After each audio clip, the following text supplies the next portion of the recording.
अस्सलाम वालेकुम स्टूडेंट्स। तो आज की वीडियो में हम ये अमेजिंग सी ई कॉमर्स बनाने वाले हैं नेक्सस में, जिसमें हम फेक स्टोर एपीआई का यूज़ करेंगे। उससे डेटा फेच करके यहाँ पे इस तरह प्रोडक्ट्स लाएंगे अपने प्रोडक्ट सेक्शन में, और किसी भी प्रोडक्ट पे क्लिक करेंगे तो उसकी डिटेल भी हमारे सामने आ जानी चाहिए, मतलब कि डायनामिक राउटिंग किस तरह से होती है, ये वाली सारी चीज़ें भी हम कवर करेंगे।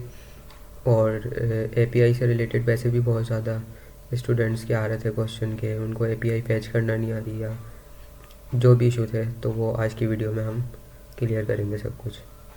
तो अगर ई कॉमर्स वेबसाइट में इस तरह से स्लाइडर भी होता है, तो एक अदद ये स्लाइडर भी ऐड किया है होम पेज पे, और बाकी प्रोडक्ट्स वगैरह हैं, और वही अगर किसी पे क्लिक करेंगे तो उसकी डिटेल हमारे सामने आ जाएगी। तो कुछ इस तरह का हम बनाने वाले हैं। तो वीडियो की तरफ जाने से पहले हम देख लेते हैं कि हम क्या क्या इसमें यूज़ करने वाले हैं, उसकी तरफ थोड़ी सी बात कर लेते हैं, दैन हम अपने कोडिंग पार्ट की तरफ चलते हैं। तो इसमें होम पेज में जो स्लाइडर यूज़ हुआ हुआ है उसके लिए तो एक लाइब्रेरी है डेजी यूआई, जहाँ से हमें बने बनाए कंपोनेंट्स मिल जाते हैं। क्योंकि आपको पता है कि मैं ज़्यादा कॉपी पेस्ट करता हूँ अगर फ्रंट एंड का काम हो तो, और बाकी हमेशा की तरह फोकस फंक्शनलिटी पे रहेगा हमारा, मतलब कि डेटा फेच कैसे करना है और डायनामिक राउटिंग वगैरह कैसे करनी है, तो उन चीज़ों पे ज़्यादा मेरा फोकस रहेगा। और बाकी फेक स्टोर एपीआई यूज़ करने वाले हैं। तो यहाँ पे कुछ भी नहीं है, अभी तो मैंने नेक्स्ट का एक प्रोजेक्ट बनाया हुआ है, उसको मैं रन कर लेता हूँ। दैन उसके बाद हम स्टार्ट करते हैं अपना ई कॉमर्स वेबसाइट बनानी। तो यहाँ पे नेट थोड़ा सा स्लो है मेरा, थोड़ा सा टाइम लगेगा। दैन ये मेरा पेज रीलोड हो जाए तो हम अपनी कोडिंग स्टार्ट करते हैं।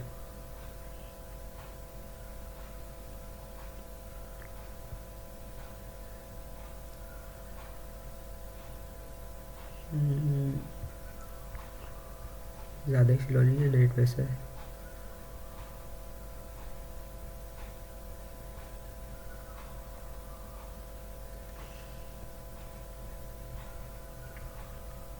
अच्छा, अब लोग ये मेरा नेक्स्ट का प्रोजेक्ट रन हो गया, तो अब मैं सबसे पहले इसका इनिशियल कोड रिमूव कर देता हूँ, ताकि हम जो बनाने वाले हैं हम उसकी कोडिंग कर सकें। अच्छा, फ़िलहाल के लिए मुझे सबसे पहले यहाँ पे ये मैंने एक फ़ंक्शन ले लिया जो बिल्कुल ब्लैंक है अभी तो। अच्छा, मुझे पहले होम पेज बनाना है, तो उसके लिए मैंने बताया था कि डेजी यूआई में से हम एक ब्राउज़र उठा लेंगे जो एक कंपोनेंट है। तो वहाँ पे और भी बहुत सारे कंपोनेंट होते हैं, बट अभी हमें जिसकी नीड है हम वो उठा लेंगे। यहाँ पे मैं एक राउट बना लेता हूँ, या राउट बनाने से पहले हम ब्राउज़र पे चलते हैं। पहले हम डेजी यूआई पे चलते हैं, देख लेते हैं हम वो। तो सिंपल सर्च करेंगे आप डेजी यूआई, तो फर्स्ट जो वेबसाइट आएगी, मैं जाऊँगा कंपोनेंट में, तो यहाँ पे बने बनाए बहुत सारे कंपोनेंट्स मिल जाएंगे। मुझे जाना है ब्राउज़र पे, ये लिखा हुआ है ना ब्राउज़र, इस पर क्लिक करूँगा। तो मैं थोड़ा सा स्क्रॉल करूँ तो यहाँ पे देखो, वो जैसे ई कॉमर्स वेबसाइट में लगे हुए होते हैं उस तरह के कुछ ब्राउज़र मुझे मिल जाएंगे। तो मुझे ये वाला ठीक लग रहा है, तो यहाँ पे मुझे इसका कोड भी मिल जाएगा। मैं ये क्लिक करता हूँ JSX पे। तो इसको कॉपी करने से पहले मुझे इसकी इंस्टॉलेशन भी करनी पड़ेगी, लाइब्रेरी की डेजी यूआई की। तो मैं लिखता हूँ इंस्टॉल। तो यहाँ पे ये बोल रहे हैं कि ये कमांड चला दो आप अपने टर्मिनल में। इसको मैं कॉपी करता हूँ और मैं अपना टर्मिनल ओपन करके जाता हूँ कमांड प्रॉम्प्ट में, दैन यहाँ पे पेस्ट कर देता हूँ।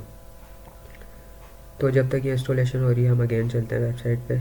तो एक और चीज़ ये रिक्वायर करनी पड़ेगी मुझे next.config फाइल में, तो इसको भी करना पड़ेगा, वरना ये डेजी यूआई के कंपोनेंट्स वर्क नहीं करेंगे। सही है, एक आपने इंस्टॉलेशन करनी है और दूसरा आपने आना है next.config की फ़ाइल में, जो कि मैं आ गया। और यहाँ पे मुझे जाना है प्लगइन में। प्लगइन में मुझे वो वाली लाइन कॉपी कर देनी है, पेस्ट कर देनी है जो मैंने कॉपी की थी, इस तरह से कुछ। सही है। तो अब इसकी इंस्टॉलेशन तो मैंने कर ली, तो मैं इसको यूज़ कर सकता हूँ। तो मैं जाता हूँ अगेन कंपोनेंट्स में, और मुझे ये वाला कंपोनेंट यूज़ करना है, इसका मैं कोड कॉपी कर लेता हूँ। और यहाँ पे फ़िलहाल के लिए मैं होम पेज में ही पेस्ट कर देता हूँ, फिर इसका अलग कंपोनेंट हम बना लेंगे थोड़ी देर में, बस देखने के लिए कि ये। मैं अपना ऐप पे चलता हूँ, मुझे इसको अगेन रन करना पड़ेगा, मैं अगेन रन कर लेता हूँ। npm run dev और इसको मैं कॉपी करता हूँ। अब हम चलते हैं लोकल होस्ट 3000 पे। तो यहाँ पे मुझे वो ब्राउज़र मिल जाना चाहिए जो कि मैंने यूज़ किया है, क्योंकि मैंने इंस्टॉलेशन कर ली उसकी सारी और कॉन्फ़िगरेशन भी। तो ये मुझे मिल गया ब्राउज़र, और ये उसी टाइप का है जैसे आपने ई कॉमर्स में देखा होगा, बस इसकी इमेजेस हम चेंज कर देंगे। हम अपनी इमेजेस लगा देंगे, किसी भी ई कॉमर्स से उठा लेंगे। या अभी हम चलते हैं, यहाँ पे मैं सर्च कर लेता हूँ दराज। तो अगर हम दराज पे जाएँ तो इसी तरह का कुछ ब्राउज़र लगा हुआ है, ये देखें सेम इसी तरह का है। तो यहाँ से मैं इमेजेस डाउनलोड कर लेता हूँ जो कि मुझे यूज़ करनी है, जो जो मुझे अच्छी लग रही है। एक तो मुझे ये सही लग रही है, तो यहाँ पे मैं अपना फ़ोल्डर ढूंढ लेता हूँ, और अपने फ़ोल्डर में सारी मुझे 4 इमेजेस चाहिए, तो वो मैं यहाँ से डाउनलोड कर लेता हूँ जल्दी जल्दी। दैन हम चलते हैं अपने कोडिंग पार्ट की तरफ। एक मुझे ये सही लग रही है तो मैं ये कर लेता हूँ, इसका नाम चेंज कर देता हूँ। और आपको जो अच्छी लगे आप अपने हिसाब से कर लेना। जैसे ये वाली भी अच्छी है बट मैं ये यूज़ नहीं करूँगा, मुझे ये सही लग रही है तो मैं ये भी डाउनलोड कर लेता हूँ। और इसके बाद बस लास्ट इमेज और डाउनलोड करके हम चलते हैं अपने कोडिंग पार्ट की तरफ। तो यहाँ पे तकरीबन मैंने सभी इमेजेस डाउनलोड कर ली। अब मैं जाता हूँ अपने कोड में, क्योंकि मुझे इनको यूज़ करना है। तो अगर मैं कोड में आऊँ तो ये यहाँ पे इमेजेस आ गई, मैं इनको रीनेम कर लेता हूँ।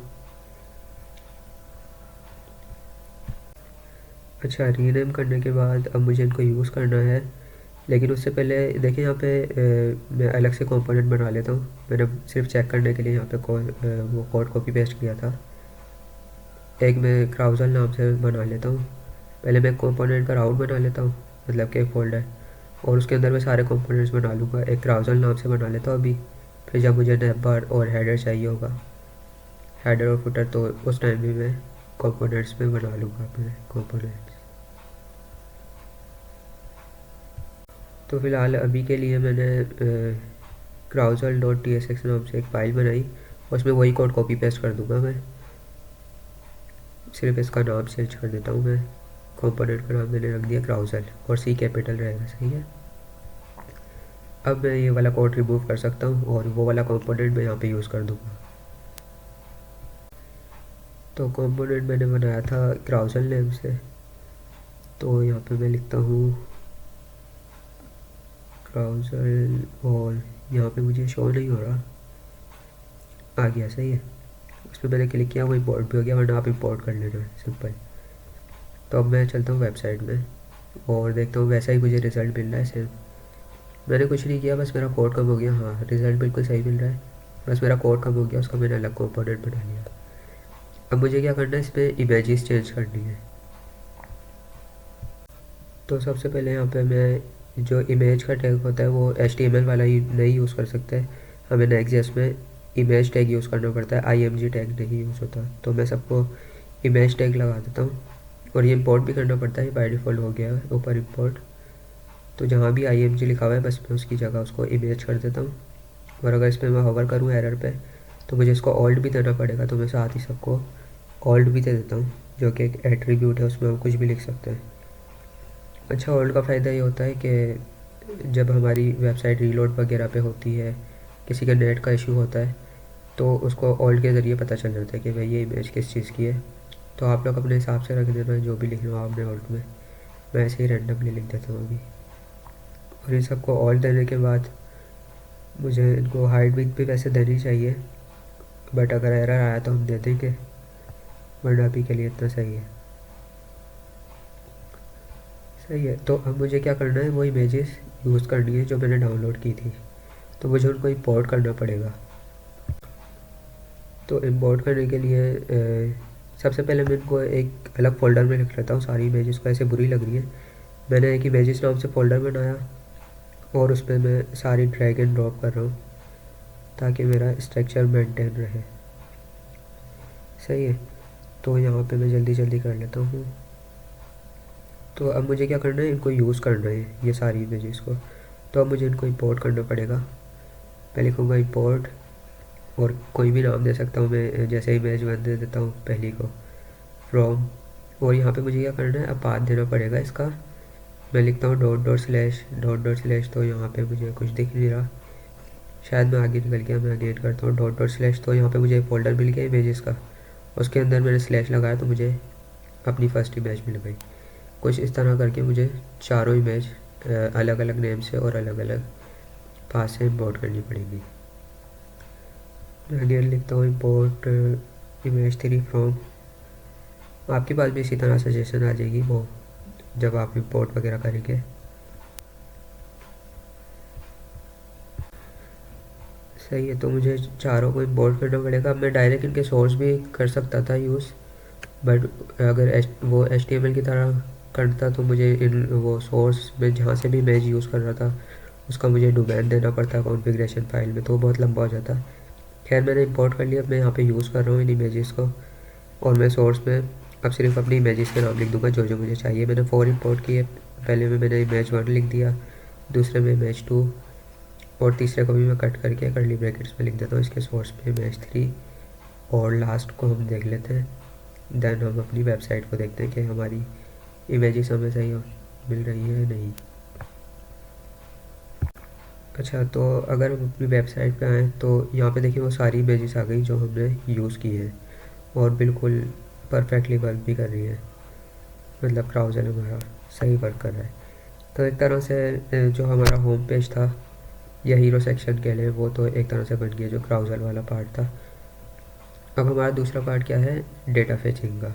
हमें फेक API स्टोर से डेटा फेच करना है, तो उसके लिए मैं एक अलग राउट बना लेता हूँ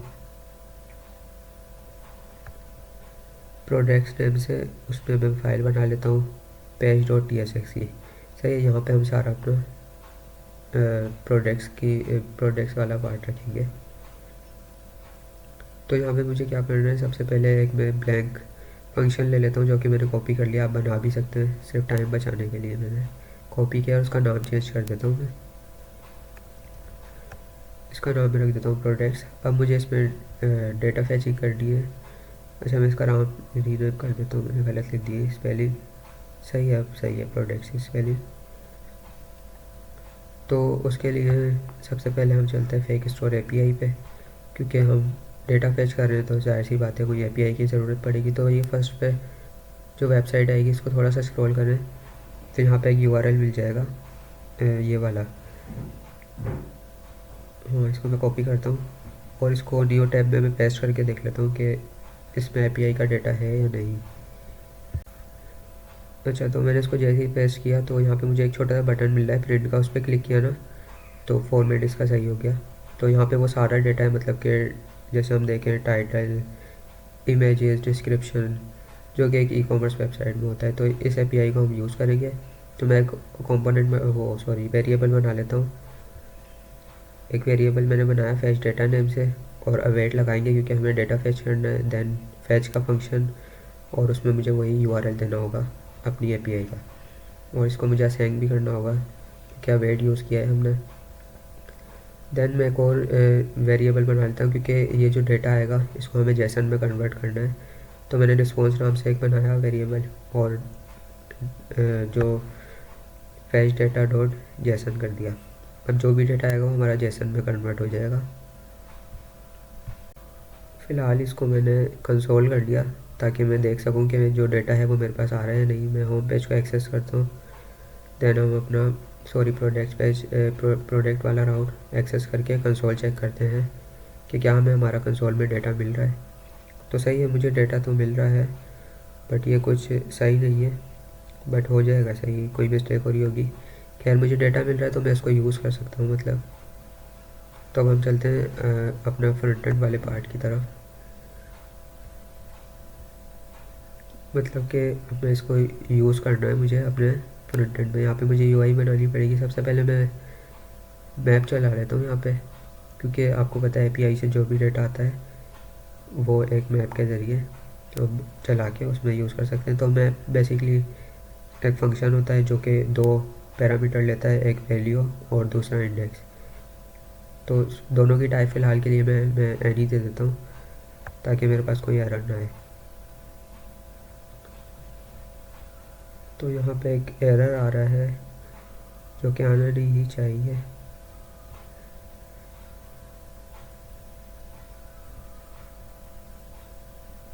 और मैं लिखूँगा रिटर्न। रिटर्न मुझे JSX करना है।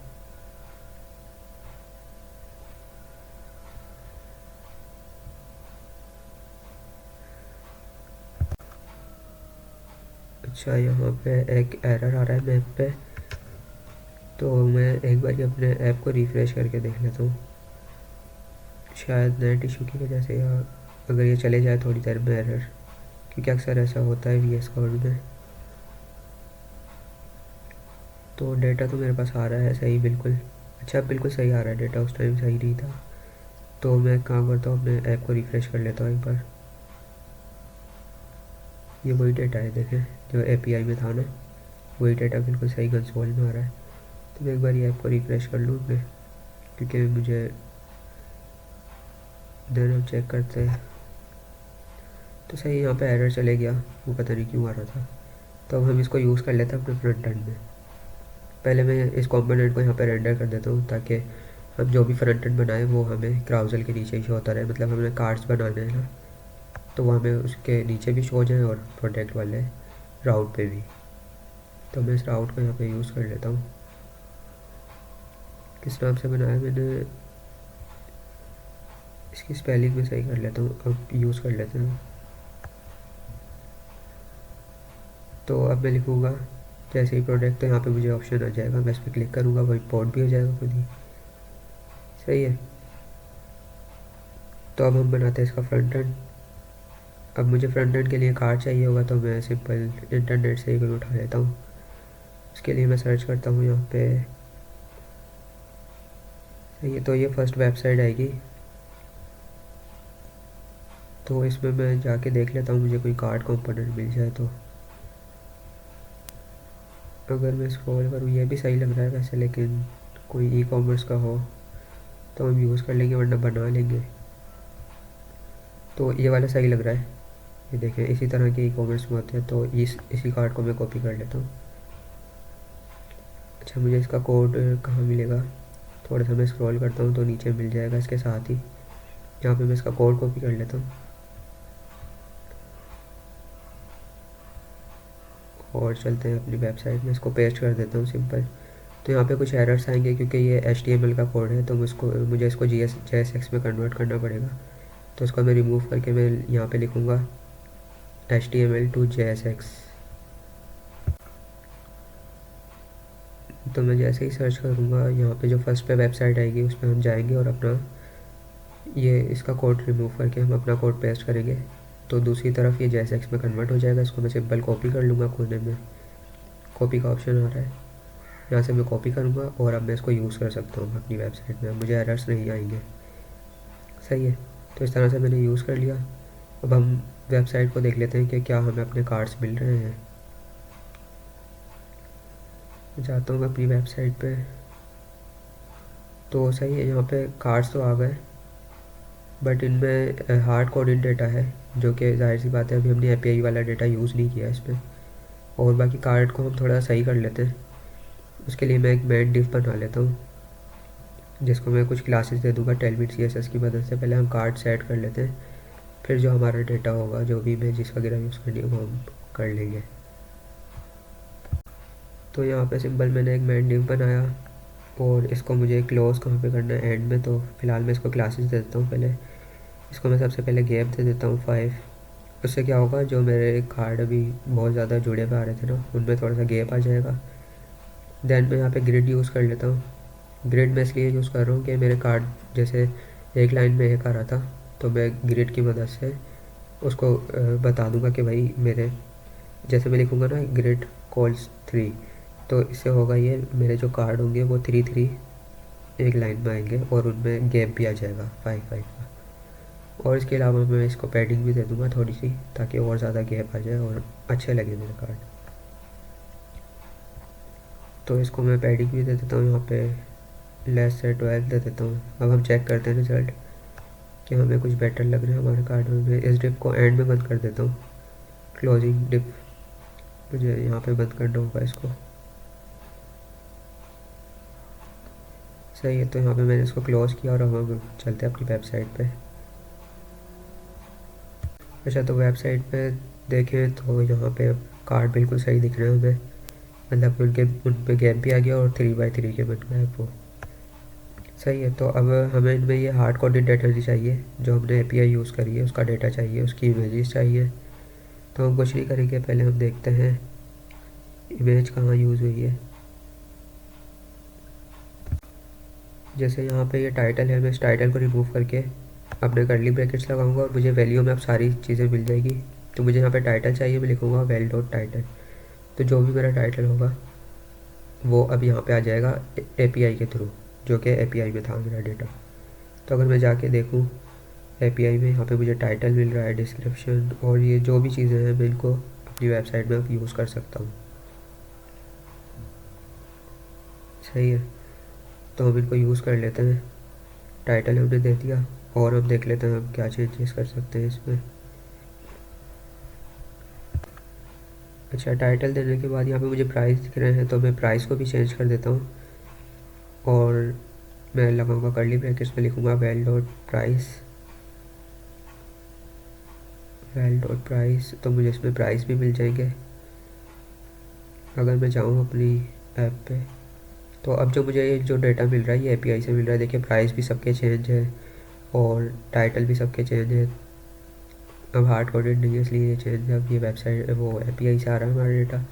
तो अब मुझे इसमें इमेजेस भी यूज़ करनी है और मैं डॉलर साइन लगा देता हूँ यहाँ पे, क्योंकि वो डॉलर साइन लगा हुआ नहीं आ रहा था जो प्राइस आ रहे थे ना हमारे, तो अब अच्छा लग रहा है। तो अब और क्या चीज़ें, इमेजेस हमें यूज़ करनी है, तो हम ढूंढते हैं हमारी इमेज कहाँ यूज़ हुई है। तो वही यहाँ पे IMG टैग यूज़ हुआ है। तो सबसे पहले मुझे इसको इमेज टैग में कन्वर्ट करना पड़ेगा। मैं यहाँ पे इमेज टैग यूज़ कर लेता हूँ, जो कि हमारा सेकंड नंबर पे जो है नेक्स्ट इम्पोर्ट हो रहा है। सही है, और मुझे इसको कुछ अब वही प्रॉपर्टीज़ देनी पड़ेंगी, जैसे हाइट विथ का एरर नाइल। उससे पहले मैं इसको सोर्स दे देता हूँ, इसमें लिख देता हूँ मैं वेल डॉट इमेज, और ये इमेज मैंने यहीं से लिखा है, मैं एपीआई में दिखा देता हूँ। ये इमेज जो है ये यही इमेज है। सही, तो कुछ इस तरह से मैंने अपनी इमेज यूज़ कर ली। मैं इसको हाइट विथ भी दे देता हूँ वरना तो एरर आएगा। और हाइट विथ देने के बाद शायद मुझे इसका एक और एरर आए, तो वो भी हम सॉल्व कर लेंगे, जो कि डोमेन का आता है। क्योंकि जब भी कोई इमेज यूज़ करते हैं ना ऐसे एपीआई में से, तो एक एरर आता है जो कि अभी आएगा। तो वो भी हम देख लेते हैं, ये वाला एरर। अब ये मैं नॉर्मली भी सॉल्व कर सकता हूँ, पर मैं इसको चैट जीपीटी को दे देता हूँ ताकि हमें एरर समझ भी आए।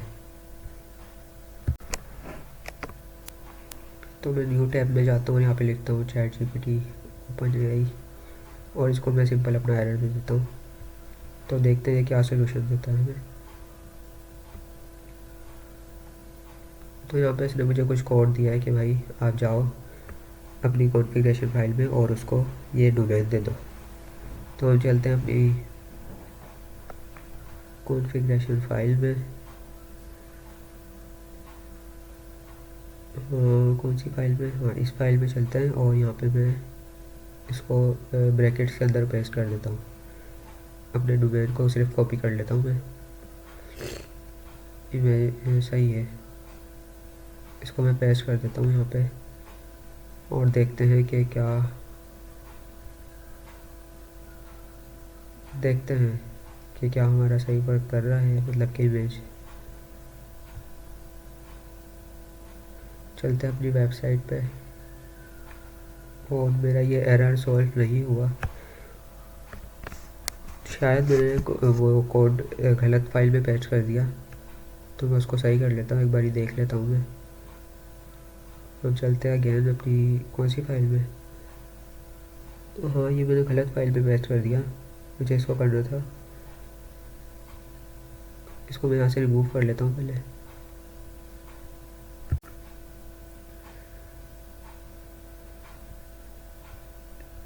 सही, यहाँ से मैंने इसको रिमूव कर लिया, और मुझे इसको पेस्ट करना था ये अपनी नेक्स्ट डॉट कॉन्फिग की फ़ाइल में, यहाँ पे इस ब्रैकेट्स के अंदर करना था।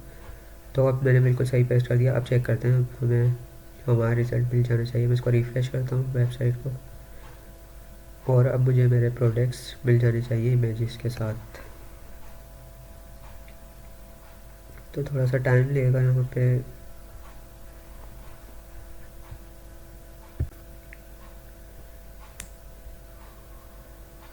तो यहाँ पे देखे तो हमारी इमेजेस सारी आ गई। अब वो छोटी इस वजह से आ रही है क्योंकि हमने उनको हाइट भी बहुत कम दी थी।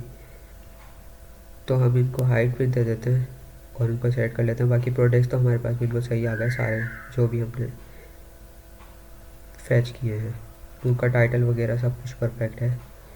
बस मुझे अब इनको कार्ड को थोड़ा सा सही करना पड़ेगा, मतलब इनकी इमेजेस बहुत ज़्यादा आगे पीछे आ रही है।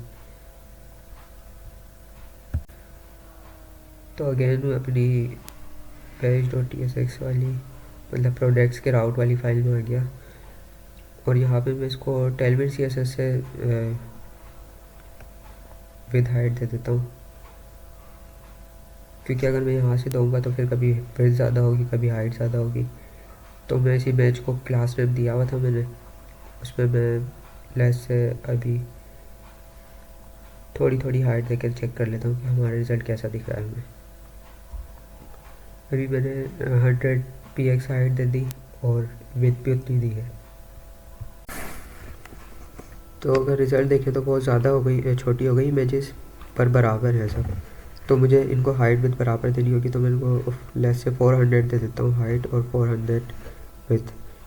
तो अब अपना रिज़ल्ट चेक करें तो हमें परफेक्ट मिलना चाहिए और देखो बिल्कुल परफेक्ट मिल रहा है, मतलब कि अब कार्ड भी अच्छे लग रहे हैं, टाइटल वगैरह सब कुछ। तो आई थिंक इतना परफेक्ट है। मैं इसको 300 करके चेक कर लेता हूँ, अगर 300 हाइट सही रही तो दे देंगे, वरना 400 परफेक्ट है। इसको मैं चेक कर लेता हूँ 300 देके।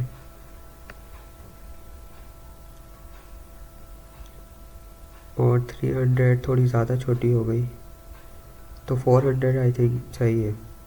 तो मैं इसको वापसी जाके 400 कर देता हूँ। सही है। तो इस तरह से हमने टेलविन CSS से इसको कंट्रोल कर लिया। तो इतनी हाइट परफेक्ट है और तो एक तरह से हमारी वेबसाइट तो बन गई। बस अगर हम इसमें हेडर फुटर ऐड करें, लेकिन हम इसमें और भी चीज़ें ऐड करेंगे, जैसा कि हमने बोला था प्रोडक्ट डिटेल पेज, जो कि डायनामिक राउटिंग के ज़रिए होता है। तो मैं क्या चाह रहा हूँ कि मैं किसी भी प्रोडक्ट पे क्लिक करूँ ना तो मुझे उसकी डिटेल शो हो जाए। तो वो कैसे होगा, वो उस पार्ट को अब हम देख लेते हैं। देन हेडर फुटर हम एंड में भी ऐड कर सकते हैं, तो हम एंड में कर लेंगे उसको। तो यहाँ पे मुझे अपने प्रोडक्ट्स वाले राउट के अंदर ही एक डायनामिक राउट बनाना पड़ेगा, जिसका नाम मैं प्रोडक्ट रख लेता हूँ। और डायनामिक राउट हमेशा एरे के ब्रैकेट्स के अंदर बनता है। एरे के ब्रैकेट्स लगाऊंगा, मैं लिखूँगा प्रोडक्ट और इसको क्लोज कर दूँगा। सही है, कुछ इस तरह से। तो अब ये जो बना है मेरा डायनामिक राउट है, मुझे इसमें अगेन page.tsx की फ़ाइल बनानी पड़ेगी। सही है। और जो मेरा प्रोडक्ट्स वाला जो कोड था ना, उसी को मैं इसमें फ़िलहाल के लिए कॉपी पेस्ट कर रहा हूँ, क्योंकि मुझे इसकी ज़रूरत पड़ेगी कुछ कुछ कोड की। इसमें से जो एक्स्ट्रा होगा वो हम रिमूव कर देंगे। तो सही है, मुझे इस कोड की ज़रूरत पड़ेगी और URL वगैरह सब कुछ ऐसे ही रहेगा। और अब डायनामिक राउटिंग करने के लिए हमें कुछ आपने पढ़े होंगे प्रॉप्स पैरम्स, उसके ज़रिए होती है डायनामिक राउटिंग। तो वो करने के लिए हमें कुछ नेक्स्ट.js की तरफ से ही मिलता है पैरम्स, जो कि मैं यहाँ पे दूँगा अभी पैरामीटर्स के अंदर। पैरम्स क्या होते हैं, पैरम्स अच्छा मैं पैरम्स का बता रहा था। पैरम्स क्या होते हैं, पैरम्स के ज़रिए हम मतलब कि जो अभी हमने जैसे प्रोडक्ट्स बनाया है ना, प्रोडक्ट्स का जो राउट बनाया है, हम उसकी सिमिलर चीज़ें जो है ना गेट कर सकते हैं पैरम्स के थ्रू, पैरम्स प्रॉप्स वगैरह के थ्रू। तो फ़िलहाल के लिए मैं अपना एक्स्ट्रा कोड रिमूव कर रहा हूँ। मैंने कुछ नहीं किया, सारा कोड जो था UI वगैरह जो थी वो कोड रिमूव कर दिया। सिर्फ जो API मेरी फैच हो रही है ना, उसका कोड मैंने रखा हुआ है।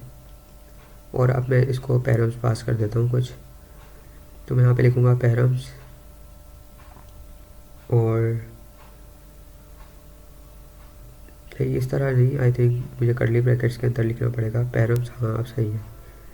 और पैरम्स की मुझे अब टाइप्स देनी पड़ेगी। तो पैरम्स की टाइप्स में क्या आएगा, अगेन पैरम्स आएंगे और इस पैरम्स की मुझे टाइप देनी होगी।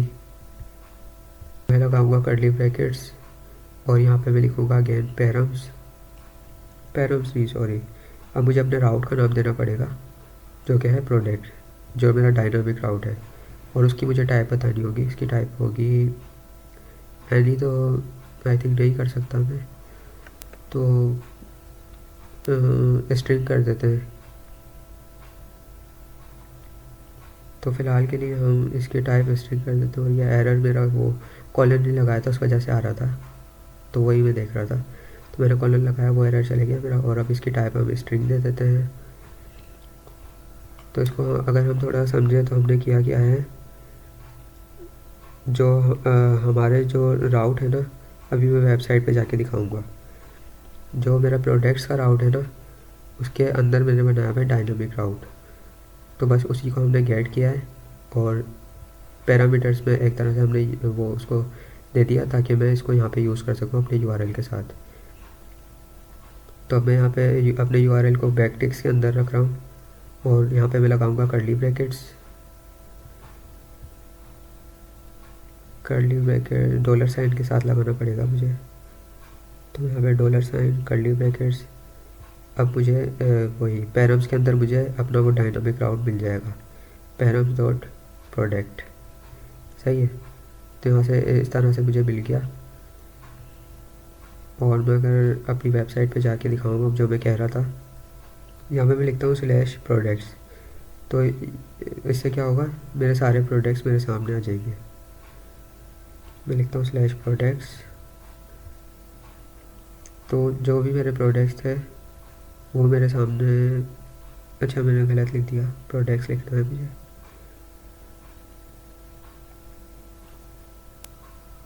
अच्छा देख लो, ये आईडी जो मैं दे रहा हूँ कुछ भी, तो वो वर्क नहीं कर रही।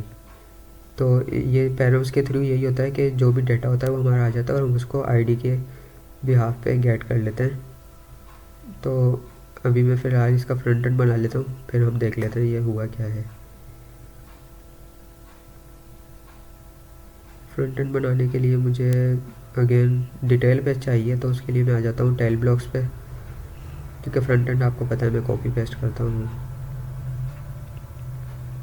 तो यहाँ पे मैं आ जाता हूँ टेल ब्लॉक्स पे। यहाँ पे क्या होता है, हमें बने बनाए कंपोनेंट्स मिल जाते हैं जिस भी तरह के चाहिए हो। तो मुझे एक डिटेल पेज चाहिए है, तो वो मैं ढूंढ लेता हूँ। यहाँ पे मैं थोड़ा सा स्क्रॉल करता हूँ और मुझे मिल जाएगा डिटेल पेज एक, तो ये रहा। देखो इसी तरह का होता है ई कॉमर्स में, एक तरफ इमेज होती है और फिर टाइटल और डिस्क्रिप्शन। तो टाइटल और डिस्क्रिप्शन वही हम फैच कर लेंगे, और इमेजेस भी वहीं से। तो इसी को मैं कॉपी कर लेता हूँ, इसको मुझे JSX में कन्वर्ट करना पड़ेगा ताकि एरर्स ना आए। इसको मैं JSX में कन्वर्ट करूँगा, देन मैं आ जाऊँगा अपने VS कोड में और यहाँ पे इसको पेस्ट कर दूँगा।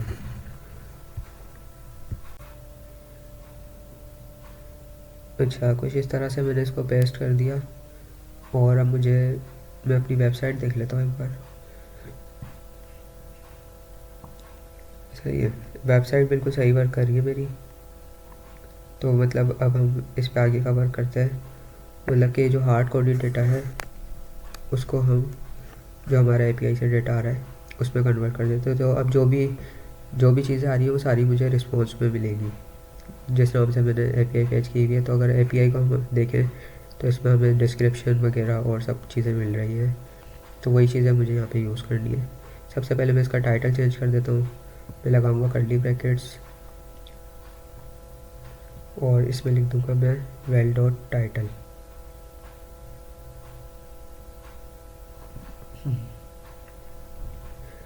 और थोड़ा सा स्क्रॉल करूँ मैं, यहाँ पे मुझे डिस्क्रिप्शन भी मिल जाएगी। अच्छा, ये रही डिस्क्रिप्शन, सही है।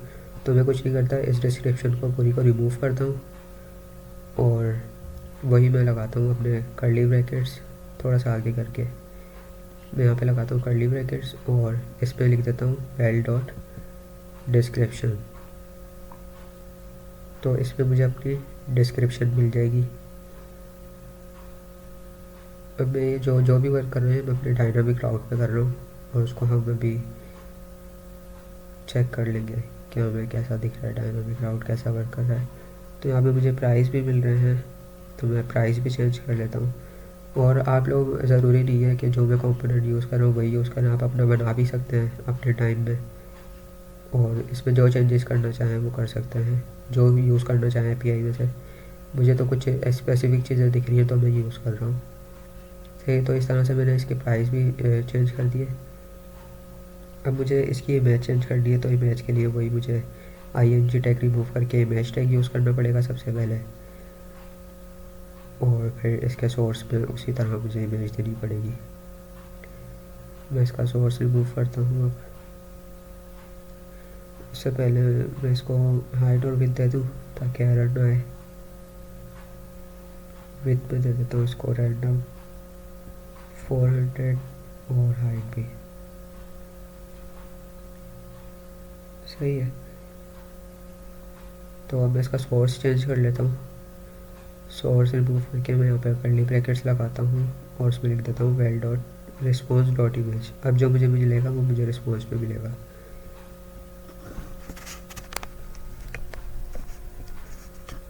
तो कुछ इस तरह का हमारा अभी कोड है, और अगर मैं अभी वेबसाइट पे जाऊँ तो ये वर्क नहीं करेगा। मैं दिखा देता हूँ, मतलब कि मैं किसी प्रोडक्ट पे क्लिक करूँ तो वो उसकी डिटेल अभी नहीं आएगी। उसका रीज़न ये है कि अभी मैंने इसको लिंक नहीं किया। अब मुझे अपने मेन राउट पे जाना पड़ेगा, जो हमने प्रोडक्ट्स नाम से बनाया था उस पे जाना पड़ेगा, वहाँ पे जाके इसको लिंक करना पड़ेगा। तो मैं जाता हूँ अपने प्रोडक्ट्स के राउट पे, और यहाँ पे बस मुझे इसको लिंक करना है, देन ये वर्क करने लग जाएगा। या अगर कोई एरर भी आया तो हम सॉल्व कर लेंगे। तो यहाँ पे मैं लिंक टैग लगाता हूँ, इसका L कैपिटल होगा, और लिखता हूँ लिंक, तो मुझे यहाँ पे ये शो हो जाएगा जो कि नेक्स्ट से इम्पोर्ट हो रहा है। तो इसको यहाँ पे मैं, अच्छा मुझे इसको यहाँ पे क्लोज़ नहीं करना, तो यहाँ से मैं रिमूव कर देता हूँ, सिर्फ ओपनिंग टैग यहाँ पे रखता हूँ। इसको मुझे क्लोज़ का करना है बिल्कुल एंड में, ताकि मैं कार्ड पे कहीं भी क्लिक करूँ तो मुझे उसकी डिटेल मिल जाए। अगर मैं इसको सिर्फ एक बटन पे रख देता लिंक टैग को, तो उस बटन को क्लिक करना पड़ता मुझे, सही है, लेकिन मैंने पूरे कार्ड में रखा है। यहाँ पे मैं इसको href देता हूँ। अच्छा मुझे href पे क्या देना पड़ेगा, href पे मैं दिखा देता हूँ वेबसाइट पे जाके। href में मुझे देना पड़ेगा प्रोडक्ट्स के अंदर हमारा जो डायनामिक राउट है ना वो देना पड़ेगा, लेकिन मैंने बताया था कि उसके अंदर हमें वो मिलती है, मतलब कि हम ID गेट करते हैं, उसकी मदद से ये पैरम्स हमारे जो डायनामिक राउटिंग की वर्क करती है। तो मैं इस तरह कुछ लिखूँगा स्लैश प्रोडक्ट्स, और स्लैश लगा के मैं यहाँ पे प्रोडक्ट नहीं लिखूँगा, अब मैं उसकी ID लिखूँगा। अगर मैं जाके दिखाऊँगा आपको, मैं अपनी वेबसाइट पे गया, यहाँ पे मैंने लिखा प्रोडक्ट्स, तो यहाँ पे मुझे प्रोडक्ट्स मिल गए, सही है सारे। अब इसी के आगे एक और राउट है मेरा डायनामिक जो मैंने बनाया है, तो उसको मैं एक ID से गेट करना चाह रहा हूँ। जैसे यहाँ पे मैं लिखता हूँ स्लैश प्रोडक्ट, तो अभी मुझे कुछ भी नहीं मिलेगा, लेकिन मैं इसको उसकी ID से गेट करना चाह रहा हूँ। तो जब मैं बना लूँगा इस तरह, जैसे 1 है, 1 में करूँ तो मेरे पास प्रोडक्ट 1 की डिटेल आ जाए। अभी फ़िलहाल नहीं आएगी क्योंकि एरर है हमारे कोड में, और जब मैं इसको सही कर लूँगा तो आप देखना इसी तरह का कुछ राउट आएगा हमारे पास, उसकी ID मिल रही होगी। तो हम इसको सही कर लेते हैं। यहाँ पे मुझे इसकी ID देनी होगी, तो ID मुझे कहाँ पे मिलेगी, रिस्पॉन्स में। तो मैं लगाऊंगा $साइन और कर्ली ब्रैकेट्स, और उसमें लिख दूंगा रिस्पॉन्स डॉट ID। अच्छा वेल डॉट ID नहीं, मुझे रिस्पॉन्स में वो मिल रहा है तो वहाँ पे भी लिख देता हूँ। अच्छा वेल डॉट ID मैंने इसलिए लिखा है क्योंकि ये हमारा वो वाला राउट था, मेन राउट, और वहाँ पे हमने मैप लगाया हुआ था, तो हमें वैल्यू में मिल रही थी, वैल्यू और इंडेक्स तो वो लेता है ना पैरामीटर्स। अच्छा ये वाला एरर हमें ये कह रहा है कि हमें जो अपना एंकर टैग है वो रिमूव करना पड़ेगा, क्योंकि हमने लिंक टैग ऑलरेडी यूज़ कर लिया है। तो मैं इसको रिमूव तो नहीं कर सकता, मैं इसको डिव में कन्वर्ट कर देता हूँ और इसका href रिमूव कर देता हूँ, और ये जहाँ पे क्लोज हो रहा है इसको भी मैं एक डिव बना देता हूँ। तो इससे क्या होगा, सिर्फ मेरा एरर चले जाएगा। तो अगर अब हम आए तो अभी भी मेरे पास एरर आ रहा है। तो ये एंकर टैग और भी कहीं यूज़ हुआ होगा, तो मुझे सारे एंकर टैग यूज़ जहाँ भी उनको एक डिव में कन्वर्ट करना पड़ेगा या तो फिर रिमूव करने पड़ेंगे। तो उससे पहले मुझे इसको डिव के अंदर भी रखना पड़ेगा लिंक टैग को। तो ऊपर से मैंने रिमूव किया है और डिव के अंदर रख रहा हूँ मैं, जो हमारा यूआई जहाँ से हमारी शुरू हो रही है उस डिव के अंदर। अब जाहिर सी बात है मुझे क्लोज भी इसको एक डिव ऊपर करना पड़ेगा, तो मैं सिर्फ यहाँ से कट करूँगा और ये वाले डिव के अंदर जाऊँगा, यहाँ पे क्लोज़ कर दूँगा। तो अगर अब हम अपनी वेबसाइट में जाएं और देखें तो अभी भी यहाँ पे एक एरर है। इसको रिफ्रेश करता हूँ मैं, है एक एरर तो है, वही एंकर टैग का, तो इसको भी हम डिव में कन्वर्ट कर देते हैं, वरना तो हम इसको रिमूव कर देंगे अगर हमें ज़रूरत नहीं है। तो देखते हैं हमारा एंकर टैग कहाँ है, ये रहा, और मुझे इसकी ज़रूरत नहीं है तो मैं इसको रिमूव ही कर देता हूँ। सही है, मैंने उसको सिंपल रिमूव कर दिया। और यहाँ पे देख लेते हैं और कोई अगर एंकर टैग है तो उसको भी हम रिमूव कर देते हैं। जैसे ये भी एंकर टैग है, लेकिन यहाँ पे मुझे इसकी ज़रूरत है तो मैं इसको रिमूव तो नहीं कर सकता। यहाँ पे मैं इसको डिव में कन्वर्ट कर देता हूँ, सिंपल मैं एक ही जगह लिख देता हूँ डिव, या मैंने बटन में कन्वर्ट कर दिया इसको। सही है, क्योंकि वो ऐड टू कार्ट का बटन ही है, तो एंकर की जगह मैंने बटन लिख दिया। सही है, तो अब मेरे सारे एरर चले जाने चाहिए और मेरे जो डायनामिक राउटिंग मैंने की है वो भी बिल्कुल सही वर्क करनी चाहिए।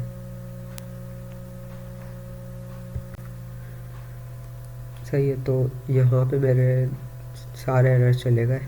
अब मैं किसी प्रोडक्ट पे क्लिक करता हूँ और चेक करता हूँ क्या मेरे डायनामिक राउटिंग वर्क कर रही है। मैं इस पर क्लिक करता हूँ तो यहाँ पे एक एरर आ रहा है, तो इसको हम देख लेते हैं ये क्या एरर है। और यहाँ पे मैं अगेन आता हूँ अपने प्रोडक्ट्स में। सबसे पहले हम एरर देख लेते हैं क्या है। तो सब कुछ परफेक्ट है, यहाँ पे एरर पता नहीं क्यों आ रहा है।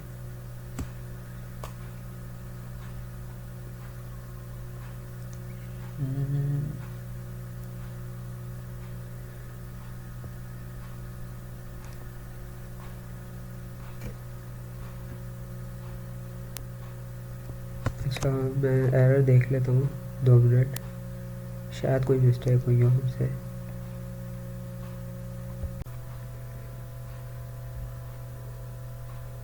तो वेबसाइट में मुझे अभी भी एरर आ रहा है, जो आना तो नहीं चाहिए, बट देखते हैं, हम रिजॉल्व तो करना है इसको। तो यहाँ पे मुझे दिख तो नहीं रहा कुछ एरर, वैसे सब कुछ परफेक्ट है।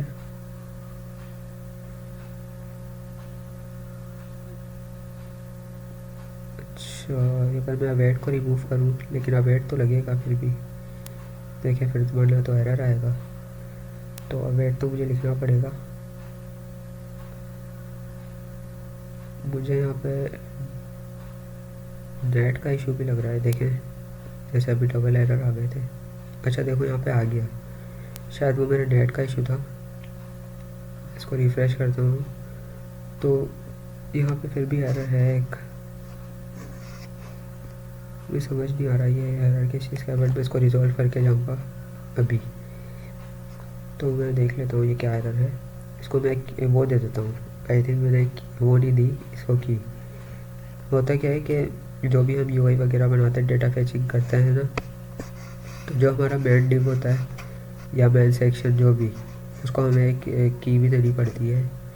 की में हम वो दे देते हैं, की लिखते हैं, और जैसे मैंने डेटा फैच किया है वेल डॉट ID दे सकते हैं हम उसमें, वरना तो हम अपना इंडेक्स भी दे सकते हैं उसमें, जो कि हमने मैप हमारा 2 वो लेते हैं ना पैरामीटर्स, एक वैल्यू और एक इंडेक्स।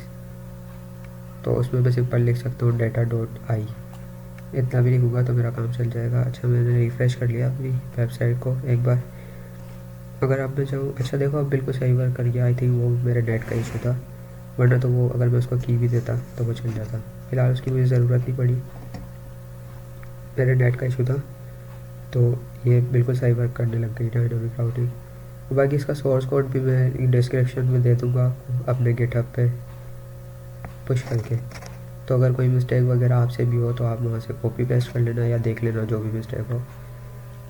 तो अभी मेरी डायनामिक राउटिंग बिल्कुल सही वर्क कर रही है। तो और भी मैं प्रोडक्ट चेक कर लेता हूँ, सारे बिल्कुल सही वर्क कर रहे हैं। हाँ सही है। तो इस तरह से हमारी कुछ डायनामिक राउटिंग वर्क करती है। अगर कुछ समझ ना आया हो तो वो आप कमेंट सेक्शन में पूछ सकते हैं। और इसका हमें हेडर और फुटर बनाना है, तो वो हम बना लेते हैं और उसके बाद बस वीडियो एंड करते हैं।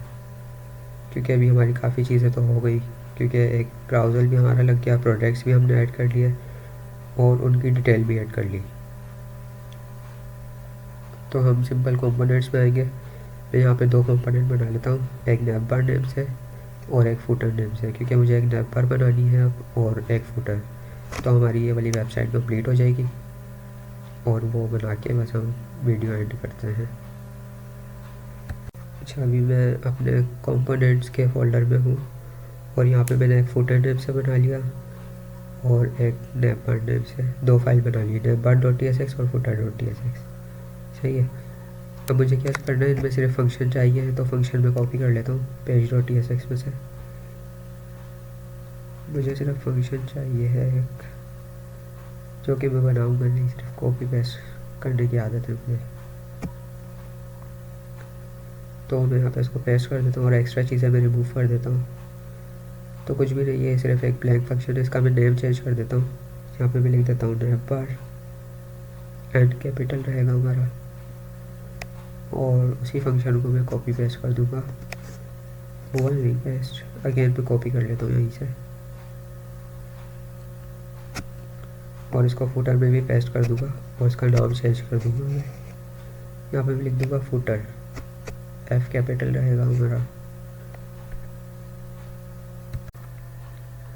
सही है। तो यहाँ पे मैंने 2 फाइल्स बना ली। अब मुझे क्या करना है, इनका फ्रंट एंड चाहिए मुझे, तो उसके लिए भी मैं कॉपी पेस्ट करूँगा। वही मैं जाऊँगा टेल ब्लॉक्स पे, वहाँ पे मुझे बने बनाए कंपोनेंट्स मिल जाएंगे, जैसे कि नैव बार भी बनी हुई मिल जाएगी और फुटर भी। तो मैं जाता हूँ टेल ब्लॉक्स में, ये मैं आ गया टेल ब्लॉक्स पे और यहाँ पे मैं ढूंढ लेता हूँ कि कोई नैव बार।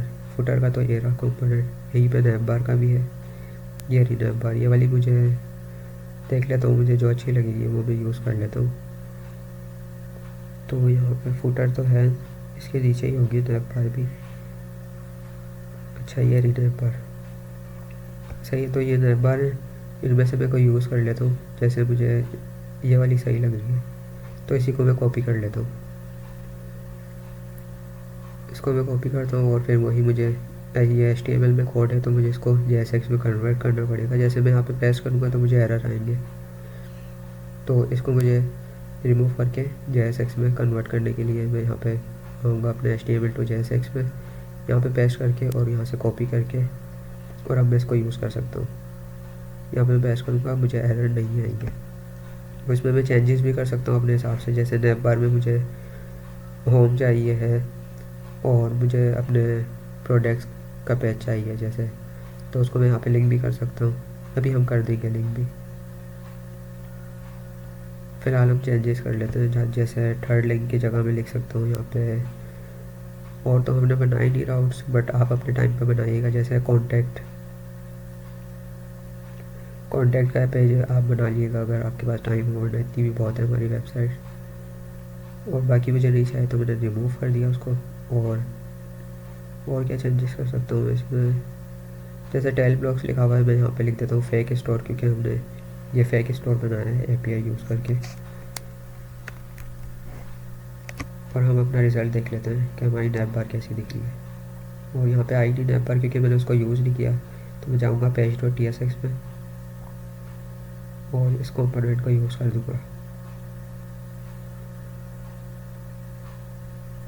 अच्छा मैं यहाँ पे यूज़ कर रहा हूँ लेआउट में यूज़ करने से क्या होगा, जो मेरी नैव बार है वो मुझे हर पेज पे दिखेगी।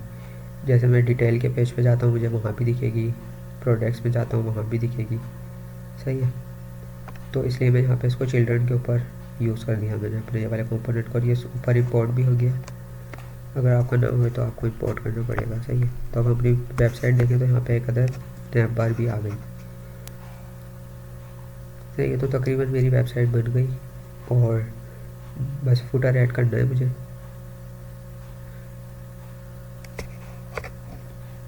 तो फुटर ऐड करने के लिए भी मुझे, अच्छा सबसे पहले मैं अपनी नैप बार का कलर चेंज कर लेता हूँ क्योंकि वो ब्लैक बहुत बुरी लग रही है मुझे। यहाँ पे मैं टेलविड CSS का जो इनिशियल कोड था वो मैंने रिमूव किया, और यहाँ पे मैं लिखूँगा बॉडी, और मैं बॉडी को कलर दे रहा हूँ नैप बार को नहीं। सही है, बॉडी को एक मैं वाइट कलर दे दिया मैंने ताकि मेरी वेबसाइट अच्छी लगे। और यहाँ पे क्या एरर है, मुझे रिफ़्रेश करना पड़ेगा, ये मेरा नेट का इशू है बहुत ज़्यादा। तो देखो नैप बार का कलर भी चेंज हो गया और मेरी बॉडी का भी, तो अब बिल्कुल सही लग रहा है सब कुछ। सही, तो इस तरह से आप अपने बैकग्राउंड का कलर भी चेंज कर सकते हैं। मैंने वाइट रखा है, आपको जो रखना हो आप रख लेना अपने हिसाब से। सही है, तो अब मुझे लास्ट की चीज़ क्या बनानी थी, फुटर। तो उसको बनाने से पहले नैप बार मेरी बिल्कुल सही है, लेकिन मैंने बताया था कि मैं इनको लिंक भी कर सकता हूँ। जैसे कि लिंक पे मतलब कि नैप बार में से कोई मेरे प्रोडक्ट्स पे क्लिक करे तो उसके सामने सारे प्रोडक्ट्स आ जाएं। तो मैं वही कर रहा हूँ, यहाँ पे मैं एंकर की जगह लिंक टैग यूज़ करूँगा जो कि मेरा नेक्स्ट से आएगा। तो मैं जल्दी से इनको लिंक में कन्वर्ट करके, अब मैं सिर्फ इन दो को ही लिंक में कन्वर्ट कर लेता हूँ क्योंकि मैंने ये 2 पेज ही बनाए थे, कॉन्टैक्ट पेज बनाया नहीं था, उसको मैं ऐसे ही छोड़ देता हूँ। और इसका जो href होगा ना वो बाय डिफ़ॉल्ट स्लैश होगा, स्लैश से हमारा होम पेज ही एक्सेस होता है। सही है, तो होम के लिए मैंने स्लैश लिखा, लेकिन यहाँ पे अब जो मैं प्रोडक्ट्स के लिए href दूंगा उसमें मुझे लिखना पड़ेगा स्लैश प्रोडक्ट्स। तो उससे क्या होगा, जो हमारे प्रोडक्ट्स वाला राउट था वो हमें एक्सेस होगा। सही है, कुछ इस तरह से। और अगर मैं अपनी जाऊँ अब वेबसाइट में, तो वेबसाइट में हम देखते हैं कि प्रोडक्ट्स पे क्लिक करने पे क्या हमारे पास प्रोडक्ट्स आएंगे। रिफ़्रेश करता हूँ मैं, प्रोडक्ट्स पे क्लिक करा और ये नॉट फाउंड क्यों आ गया, शायद मुझे स्पेलिंग में मिस्टेक हुई है, तो मैं इसकी स्पेलिंग सही कर लेता हूँ कोड में से। अच्छा, यहाँ पे मैंने एस नहीं लगाया था, इसका मैं एस लगा देता हूँ, तो अब ये बिल्कुल सही वर्क करेगा। अगर अब मैं क्लिक करता हूँ प्रोडक्ट्स पे, तो ये देखो यहाँ पे मेरे सारे प्रोडक्ट्स आ गए, और मैं इसमें से क्लिक करूँगा अगर किसी प्रोडक्ट पे तो उसकी डिटेल भी आ जाएगी मेरे सामने। सही है, ये देखो कुछ इस तरह से, मतलब कितना अच्छा लग रहा है। खैर, अब हम चलते हैं अपने होम पेज की तरफ। देखो होम पे मैंने क्लिक करा, मैं वापसी होम पे आ गया। तो इस तरह से लिंक टैग हमारा कुछ वर्क करता है। अच्छा, लास्ट चीज़ हमारी रहती है अभी भी जो कि है फुटर। अब उसमें हम टाइम ज़ाया नहीं करेंगे, बस उसको जल्दी से कॉपी पेस्ट करके और अपनी वीडियो को एंड करते हैं। तो मैं जाऊँगा फुटर वाली फाइल में, और यहाँ पे मुझे वही फ्रंट एंड चाहिए इसका, तो मैं उसके लिए जाऊँगा टेल ब्लॉक्स पे, और यहाँ पे मैं कंपोनेंट देखूँगा कोई मिल जाए मुझे। जैसे ये फुटर है, अच्छा लग रहा है ये वाला अच्छा लग रहा है ज़्यादा, तो इसी को मैं कॉपी कर लेता हूँ और मैं इसको JSX में कन्वर्ट कर लेता हूँ ताकि एरर ना आए हमारे पास। और कॉपी करके अब मैं यहाँ पे इसको पेस्ट कर देता हूँ। देन अगेन मैं इसको layout.tsx में यूज़ कर रहा हूँ, यूज़ करूँगा क्योंकि मुझे ये नैप बार और फुटर जो है ना वो हर पेज पे चाहिए। सही है, तो पहले मैं इसमें चेंजेस कर लेता हूँ। जैसे टेल ब्लॉक्स लिखा हुआ था उसकी जगह मैंने फेक स्टोर लिख दिया, और यहाँ पे बहुत सारी चीज़ें हैं, आप जो भी चेंजेस करना चाहें आप अपने टाइम पे कर लेना, मतलब इसको ई-कॉमर्स के हिसाब से कर लेना फुटर को। तो अभी मैं यहाँ पे layout.tsx में मुझे चिल्ड्रन के नीचे यूज़ करना पड़ेगा क्योंकि ये चिल्ड्रन जो है ना ये मेरा पूरा ऐप है। जो मैंने ऊपर नैप बार यूज़ किया मुझे सारे ऐप में वो दिखेगी, और फुटर मैंने नीचे यूज़ किया तो सारे ऐप के नीचे। सही है, तो अगर मैं आता हूँ अपने वेबसाइट में, तो मुझे नीचे एक फ़ुटर मिलना चाहिए अब, जो कि मुझे मिल गया। सही है, तो इस तरह का हमारा कुछ फ़ुटर है। अब आप इसमें बहुत ज़्यादा चेंजेस कर सकते हैं, मेरे पास टाइम नहीं है वरना मैं करता ज़रूर। तो मैं इसको चेंजेस करके वैसे अच्छा से मतलब नैप बार और फुटर को थोड़ा सा बेटर करके मैं अपने गिटहब पे पुश कर दूँगा, तो आप वहाँ से भी ले सकते हैं इसको। बाकी वेबसाइट हमारी डन हो गई तकरीबन। अगर ब्राउज़र देखें, ब्राउज़र भी बिल्कुल सही वर्क कर रहा है। और प्रोडक्ट्स अगर हम देखें, प्रोडक्ट्स भी सारे बिल्कुल सही वर्क कर रहे हैं और हमारे राउट्स भी बिल्कुल सही वर्क कर रहे हैं। तो बस आज की वीडियो यही थी, मतलब कि जो भी हमने बनाया। और बाकी अगर कोई भी इशू आता है या कुछ समझ नहीं आता तो वो आप हमसे कमेंट सेक्शन में पूछ सकते हैं, वरना अगर आप ग्रुप में हमारे ऐड हैं तो ग्रुप में भी पूछ सकते हैं। तो ये वाला कोड मैं फ़िलहाल गिटहब पे पुश कर दूँगा वीडियो एंड होने के बाद। तो कोड भी आपको मिल जाएगा डिस्क्रिप्शन में और ग्रुप में भी मैं शेयर कर दूँगा।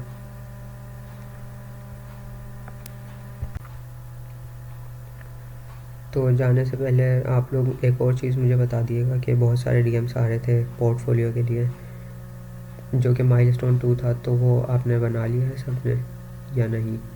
अगर वो भी नहीं बनाया तो उसका भी बता दिएगा। बाकी एपीआई के लिए रिक्वेस्ट आई थी बहुत ज़्यादा, वो तो कवर हो गई होंगी इस वीडियो में। कुछ इसी तरह से एपीआई फैच होगी, जो भी आपकी एपीआई यूआरएल हो आप इस तरह लगाना और इसी तरह फैच करना, फैच हो जाएगा उसका जो भी डाटा होगा। आप करके ट्राई करके चेक करना। तो मिलते हैं फिर किसी और वीडियो में। जब तक आप लोग ख्याल रखें अपना बहुत सारा। अल्लाह हाफ़िज़।